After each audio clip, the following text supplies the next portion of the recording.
வணக்கம். இன்னைக்கு நாம ஒரு ரொம்ப சுவாரஸ்யமான கதைய இல்ல நம்மள பல பேரோட நிஜ வாழ்க்கைய இந்த அலசல்ல பார்க்க போறோம். கீர்த்தி அப்படிங்கிற ஒரு காலேஜ் படிக்கிற பொண்ணோட கதை இது. வெளியில மழை பெய்து கொண்டிருந்தாலும் அவளோட உலகமே அந்த அறையில இருக்கிற ஆர்ஜிபி லைட் வெளிச்சத்துல மட்டும்தான் சுருங்கி போயிருந்தது.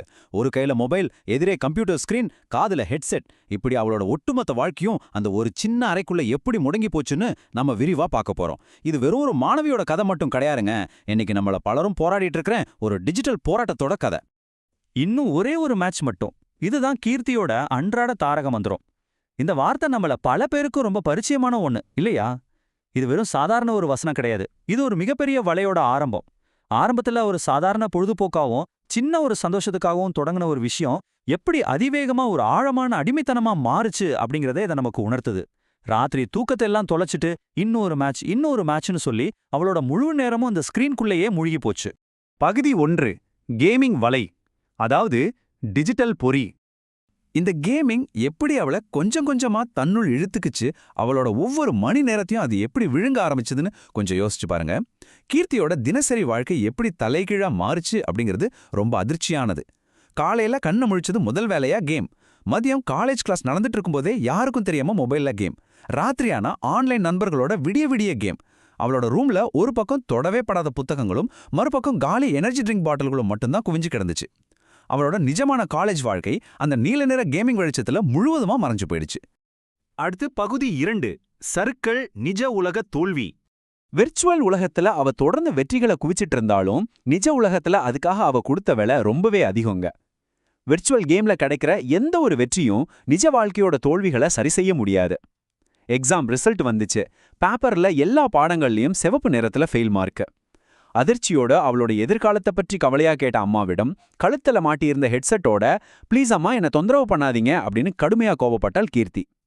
அது மட்டுமா, நாங்க பேச வரும்போதெல்லாம் நீ கேம்ல தான் பிஸியா இருக்க அப்படின்னு சொல்லிட்டு அவளோட நெருங்கிய நண்பர்களும் அவளை விட்டு விலகி போயிட்டாங்க. கேமிங் உலகத்துல அவளுக்கு நிறைய நண்பர்கள் இருந்தாலும் நிஜ வாழ்க்கையில அவ முற்றிலும் தனிமையாகிட்டா. பகுதி 3. உடைபடும் தருணம், அதாவது அந்த சுவர் உடைகிறது. இந்த கதையோட ரொம்ப முக்கியமான அமைதியான ஆனா ஆழமான ஒரு திருப்பு முனை இதுதான். அவளை சுற்றி அவளே எழுப்பியிருந்த அந்த டிஜிட்டல் சுவர் உடையும் நேரம் இது. ஒரு நாள் ராத்திரி இருட்டான அறையில அவ கேம் விளையாடிட்டு இருக்கும்போது கதை ஓரத்திலிருந்து மெதுவா ஒரு அழுகை சத்தம் கேக்குது. அவளோட சின்ன தங்க கண்கள்ல கண்ணீரோட நின்னுட்டு சொல்றா, அக்கா நீ எங்களோட பேசவே இல்ல, எப்பவும் போனோட தான் இருக்க. இந்த வார்த்தைகளோட கணத்தை சற்று அமைதியா உணர்ந்து பாருங்க. ஒரு சின்ன குழந்தையோட எந்த எதிர்பார்ப்பும் இல்லாத இந்த வலி நிறைந்த வார்த்தைகள் கீர்த்தியோட நெஞ்ச அப்படியே ஊடுருவி தாக்குச்சு. இதுதான் அந்த உடைபடும் தருணம். இருட்டான அந்த அறையில கம்ப்யூட்டரோட வெளிச்சம் மட்டும் முகத்துல பட கண்கள்ல கண்ணீர் வலிய கீர்த்தி அவளோட ஹெட்செட்டை மெதுவா காட்டினா. அந்த ஒரு நொடியில தான் அவளுக்கு அந்த மிகப்பெரிய உண்மை உரைத்தது. தான் விளையாடிட்டு இருக்கிறதா அவன் நினைச்சிட்டு இருந்தா. ஆனா உண்மையில அந்த விளையாட்டு அவளோட வாழ்க்கையே முழுமையா தன் கட்டுப்பாட்டுக்குள்ள கொண்டு வந்திருந்தது. அவளோட குடும்பம், படிப்பு, உறவுகள் என எல்லாத்தையுமே அது விழுங்கிடுச்சு அப்படிங்கிறத அவ முதல் முறையா ஆழமா உணர்ந்தா. பகுதி 4. சமநிலையின் கலை, அதாவது டிஜிட்டல் நல்வாழ்வு. கீர்த்தியோட வாழ்க்கையில இங்கிருந்து தான் ஒரு பிரகாசமான பாசிட்டிவான மாற்றம் தொடங்குச்சு. இந்த பிரச்சனைக்கான அந்த அமிர்தம் போன்ற தீர்வு என்ன தெரியுமா? Time management. அவளோட புதிய வாழ்க்கையோட வரைபடம் இதுதான். இங்க நாம ரொம்ப முக்கியமா கவனிக்க வேண்டிய விஷயம் என்னவென்றால், கீர்த்தி கேமிங்க முழுவதுமா விட்டு விடல. மாறாக அவளோட நேரத்தை சரியா திட்டமிட்டா. படிப்பதற்குன்னு ஒரு நேரம், குடும்பத்தோட உட்கார்ந்து சாப்பிடவும் பேசவும் ஒரு நேரம், எல்லாவற்றுக்கும் மேலாக கேமிங் இருக்குன்னு ஒரு தெளிவான லிமிட். இப்படி ஒரு புதிய டைம் டேபிள சுவற்றில் ஒட்டி அதை தீவிரமாக பின்பற்ற தொடங்கினான். சரியான கட்டுப்பாடுகளோட ஒரு விஷயத்தை அணுகுனா அது நம்ம வாழ்க்கையை அழிக்காது அப்படிங்கறத அவ நிரூபிக்க ஆரம்பிச்சா. கீர்த்தியோட அந்த இரண்ட கடந்த காலத்திற்கும் பிரகாசமான நிகழ்காலத்திற்கும் உள்ள வித்தியாசத்தை பாருங்க. முன்னாடி எப்படி இருந்துச்சு?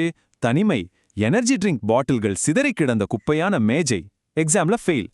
ஆனா இன்றைக்கு ஒரு நேர்த்தியான ரூம், அதே கேமிங் திறமைய ஒரு சரியான பாதையில திருப்பி லைவ் ஸ்ட்ரீமிங் மற்றும் டோர்னமெண்ட்ஸ் மூலமா ஒரு வெற்றிகரமான பிளேயரா அவ மாறியிருக்கான். எல்லாவற்றுக்கும் மேலாக குடும்பத்தோட உட்காந்து சாப்பிடும்போது இப்பதான் பழையக்கா திரும்ப வந்த மாதிரி இருக்கு அப்படின்னு அவளோட தங்கை சிரிச்சுக்கிட்டே சொல்ற அளவுக்கு ஒரு ஆழமான பாச பிணைப்பை அவ மீண்டும் உருவாக்குனான். பகுதி 5. இறுதி பாடம், திருக்குறள் ஞானம். கீர்த்தியோட இந்த நவீன கால டிஜிட்டல் பயணத்தை நமது பழங்கால ஞானத்தோடு இணைத்து பார்த்து ஒரு முழுமையான முடிவுக்கு வர வேண்டிய நேரம் இது. 2000 வருஷத்துக்கு முன்னாடி திருவள்ளுவர் சொன்ன அதே அழியாத தத்துவம் தாங்க இது. அளவிற்கு மீறினால் அமிர்தமும் நஞ்சு. மரணத்தையே வெல்லும் அமிர்தமாகவே இருந்தாலும் அது அளவுக்கு அதிகமானால் எப்படி உடலுக்கு நஞ்சாக மாறுமோ அதுபோலதான் இந்த டிஜிட்டல் உலகமும். கேமிங் ஆகட்டும் அல்லது வேறு எந்த தொழில்நுட்பமாக இருக்கட்டும், அதை நாம ஒரு கட்டுப்பாட்டோடு சமநிலையோட பயன்படுத்தினா அது நமது திறனை வளர்க்கும் ஒரு மிகப்பெரிய பலம். ஆனா எந்த ஒரு எல்லையும் இல்லாம அது நம்மை ஆக்கிரமிக்க நாம் அனுமதித்தால் அது நம் வாழ்க்கையையே அழிக்கும் நஞ்சாக மாறிவிடும். இறுதியா உங்கள ஆழமா சிந்திக்க வைக்கும் ஒரு கேள்வியோடு இதை நான் நிறைவு செய்றேன். நீங்க உங்க மொபைல் போனையோ அல்லது கம்ப்யூட்டர் ஸ்கிரீனையோ தினமும் எவ்வளவு நேரம் பார்க்கிறீர்கள்? உங்களுக்கான எல்லைகளை நீங்கள் சரியா வகுத்திருக்கிறீர்களா? நீங்க கேம் விளையாடுகிறீர்களா அல்லது அந்த கேம் உங்கள வச்சு விளையாடுகிறதா? யோசிச்சு பாருங்க.